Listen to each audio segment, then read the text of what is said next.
ანადგურებს საკუთარ თავს და ამას სიყვარულს ეძახი. ამას ლოიალურობას ეძახი.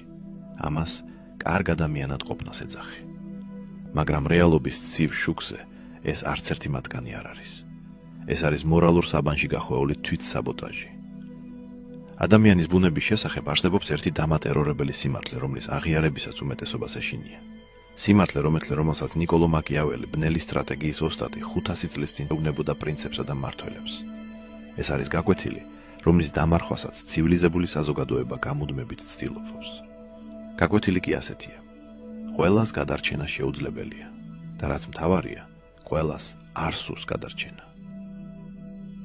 ამ სამყაროში არიან ადამიანები, რომლებიც დასახმარებელ ხელს კი არ ეძებენ, არამედ ღუზას. და თუ შენ მათ ხელს გაუთვდი, ისინი წყლიდან არ ამოვლენ. ისინი შენ ჩაგითრევენ წყალში. ისინი შენს ხელს ტივად გამოიყენებენ, რათა თავი წყლის ზედაპირზე შეინარჩუნონ, სანამ შენ ნელ-ნელა იხჯობი მათი ქაოსის სიღრმეში. შენ იცი ვისაც ვსაუბრობ. შეხვედრი ხარ მათ. შესაძლოა სწორედ ეხლა იცლები სისხლისგან ერთ-ერთი მათგანის გამო. მეგობარი, რომელიც მუდმივად კრიზისშია. პარტნიორი, რომელიც სულს გწოვს, მაგრამ შენგან მოთმინებას ითხოვს. ნათესავი, რომელიც იღებს შენს ფულს, შენს ენერგიას, შენს სიმშვიდეს და სანაცვლოდ წყენით ან ზურგს უკან ჭორაობით გიხდის. ცდილობ მათ გამოსწორებას. ცდილობ მათ განკურნებას.